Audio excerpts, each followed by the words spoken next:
ही हम देख रहे हैं, पिछले कुछ ही दिन पहले की बात है, हमारे देश के राष्ट्रपति रहते हुए रामनाथ कोविंद जी, उनको मंदिर में, जगन्नाथपुरी के मंदिर में घुसने नहीं दिया कि आप राष्ट्रपति हैं लेकिन दलित हैं और दलित को मंदिर में हम नहीं घुसने देंगे। और उसके बाद लगातार एक के बाद जिस तरह की घटना आ रही है, कभी बहन बेटियों को बलात्कार करके हत्या हो रही है, कभी हमारे भाइयों की मूछ रखने पर हत्या हो रही है, कभी हमारे भाइयों की घड़े छूने पर हत्या हो रही है, कभी हमारे भाइयों की मंदिर प्रवेश पर या मूर्ति छूने पर हत्या हो रही है, तो फिर कभी घोड़ा खरीद ले तो भी हत्या हो रही है, घोड़ी पे बारात निकाल रहे तो हमला हो रहा है। आए दिन जिस तरह का उत्पीड़न है, इसका मतलब जातिवाद खत्म होने का नाम नहीं ले रहा।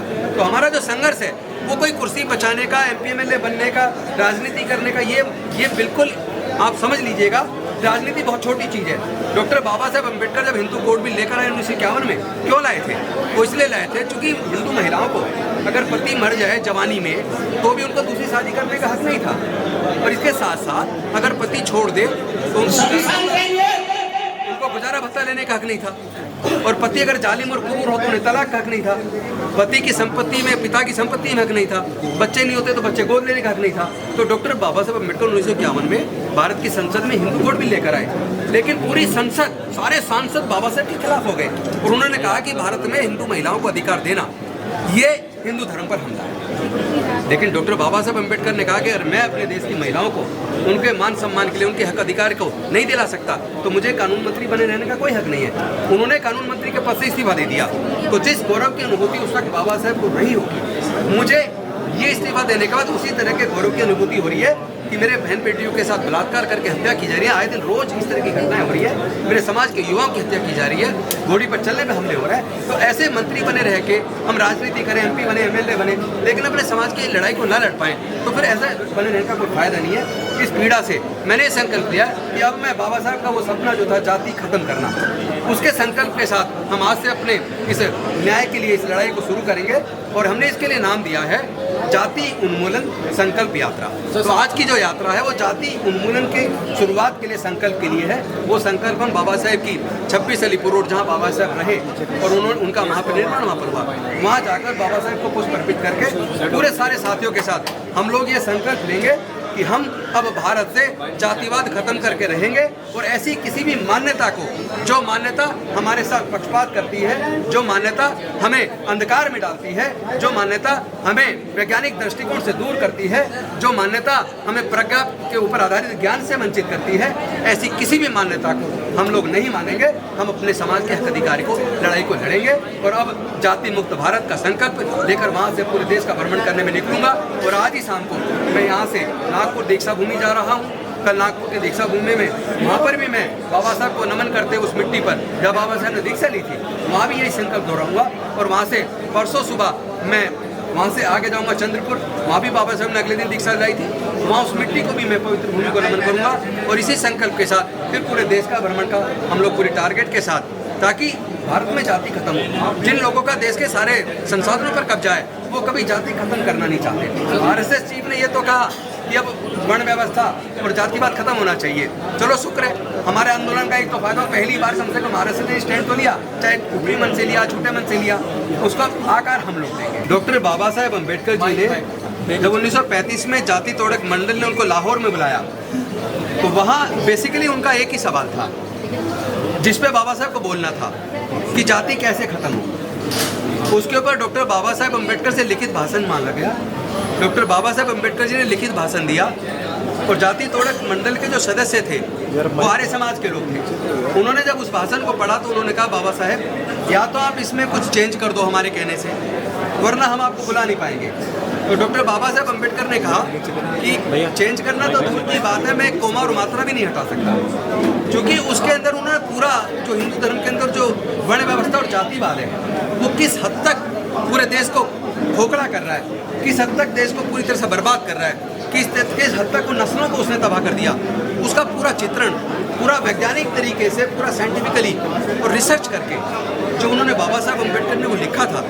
जब उन्होंने बाबा साहब को बुलाने से मना कर दिया तो वो भाषण बाबा साहब ने एनिहिलेशन ऑफ कास्ट यानी जाति का विनाश उसके रूप में छुपाया। तो फिर जाति खत्म करने का पूरा जीवन उन्होंने अपना लगाया, लेकिन जाति खत्म नहीं हुई कि सारे मनुवादी लोग बुद्ध के धम्म से डरते भी हैं और नफरत भी करते हैं। वो डॉक्टर बाबा साहब अम्बेडकर से डरते भी हैं और उनसे नफरत करते हैं। तो अब ये ये बाबा साहब का नाम लेने से काम नहीं चलेगा। विदेश में जाके कहते हैं मैं बुद्ध के देश से आया हूँ, ये नहीं चलेगा। ये दोहरी मानसिकता नहीं चलेगी। बुद्ध का धम्म भारत से गया, पूरी दुनिया ने स्वीकार किया है, क्योंकि वो शांति और मानवता का धम्म है। उसे मानने में किसी को दिक्कत क्यों है? मुझे लगता है कि पुलिस को जिस बीजेपी ने भेजा था उसी बीजेपी ने कहा कि अब रहने दो, क्योंकि उसको पता लग गया पूरा देश तैयार है और इसको जितना ज़्यादा बढ़ाएंगे उतनी मुसीबत उनके लिए आने वाली है। उस्ताद में कुछ नहीं निकला सर। उस्ताद में वो चाहते थे, ये एक उनका मुख्य सवाल था जो मैं आप सबको बताना चाहता हूँ। उनका मुख्य सवाल ये था कि क्या वो 22 प्रतिज्ञाएं जो 14 अक्टूबर 1956 को डॉक्टर बाबा साहब अम्बेडकर ने ली थी, क्या उनकी प्रासंगिकता आज भी है? तो मैंने विस्तार से जितना घटनाक्रम हुआ है, जिसमें राष्ट्रपति जी के साथ भी हुआ, जिसमें IPS ऑफिसर्स के साथ भी हुआ, जिसमें हमारे जजेस के साथ भी हुआ, जिसमें हमारे तमाम ऑफिसर्स के साथ हुआ, हमारी बहन बेटियों के साथ हो रहा है, तो सारे घटनाक्रम जितनी हुई है सारी घटनाएं बताते हुए मैंने फिर ये बताया कि हाँ, आज भी इन 22 प्रतिज्ञाओं की उतनी ही प्रासंगिकता है जितनी 1956। लेकिन मैं आज कोई राजनीति की चर्चा नहीं करना चाहता, क्योंकि ये जाति उन्मूलन संकल्प यात्रा है और उसके ऊपर बात करेंगे तो सर, समाज को समतामूलक बनाने के लिए आपने एक बहुत साहसिक कदम उठाया है सर। ये यात्रा कहाँ तक पहुँचेगी और देश के लोगों से क्या कहना चाहिए? जब तक मेरे सांस में सांस है तब तक मैं पूरे देश का दौरा करके पूरे भारत को जाति मुक्त बनाने के लिए जो भी कुछ करना पड़ेगा मैं अपने पूरे साथियों के साथ करूंगा।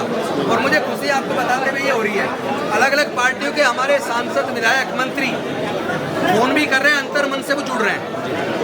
मुझे लगता है कुछ दिनों वो निकल के बाहर आएंगे, उनका डर खत्म हो रहा है। सकारात्मक रूप है। आप सब देखते रहिए, कुछ लोग फोन कर रहे हैं और आने वाले सबको साथ आना होगा। राजनीतिक पार्टी के लोग, लालची लोग साथ हो या ना हो, अम्बेडकरवादी बुद्ध के मानने वाले लोग पूरे भारत के साथ हैं। आप आगे बढ़े। हमारी लड़ाई मानवता के लिए है। भारत से बुद्ध का धम्म पूरे दुनिया में शांति और मानवता का संदेश देकर गया, पूरे दुनिया ने उसको स्वीकार किया। तो मैं चाहूंगा जब यहाँ से चलेंगे तो बहुत ही अनुशासन, लोगों को देखना चाहिए कि इतना गजब का अनुशासन केवल तो भगत बुद्ध के धम्म को मानने वाले हो सकता है, केवल डॉक्टर बाबा साहब अम्बेडकर के मानने वाले लोगों हो सकता है। मिशन जय भीम की वॉलंटियर्स की टीम, समता सैनिक दल की वॉलंटियर्स की टीम, भीम आर्मी के जो साथी हैं उनकी वॉलंटियर्स की टीम पूरे समाज के दौरान वो व्यवस्था बनाने में मदद करेगी।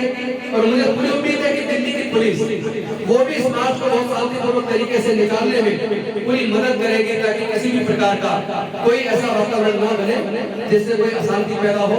क्योंकि हम लोग बाबा साहब के बच्चे हैं, हम बाबा साहब के संविधान को मानने वाले हैं, हम देश के कानून की इज्जत करते हैं, हम कभी किसी दूसरे का शोषण नहीं करते। हजारों साल से हमारा तो शोषण हुआ है, अब समय आ गया है शोषण से पूरी तरह मुक्त होने का। और इस मुक्ति की लड़ाई को बुद्धि और विवेक से लड़ना है, सोच विचार से लड़ना है। तो मेरा निवेदन रहेगा सभी साथी बहुत ही शांतिपूर्वक तरीके से, शांतिपूर्ण तरीके से चलेंगे। और कुछ देर हम इंतजार करते हैं, थोड़ी देर बाद हम चलने का आह्वान करेंगे। और इस पूरे कार्यक्रम में कोई भी मेरे साथ आके फोटो ना खिंचवाए, उससे व्यवस्था भी करती है। जब प्रोग्राम समापन हो जाए हम वापस घर आएंगे, उसके बाद चाहे जितने मर्जी फोटो खिंचवा लेना, कोई एतराज नहीं है। आप फोटो खिंचवाओ, गले मिलो, हाथ मिलाओ, जो मर्जी करो, आपका भाई हूं मैं और जो बुजुर्ग उनका बच्चा हूं। लेकिन एक तो कोई पैर न छुए, ये पैर छूने की प्रथा गुलामों की प्रथा है।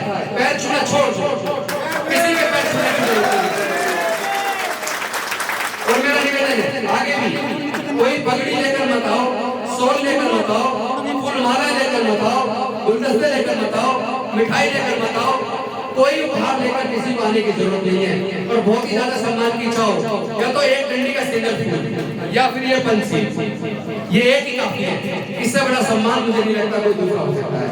आप लोग डिसिप्लिन को मेंटेन करके चलेंगे, क्योंकि हम लोग कोई ये कुर्सी की लड़ाई बचाने चले जा रहे हैं। ये कोई मंत्री की कुर्सी, MP MLA बनने की लड़ाई नहीं है।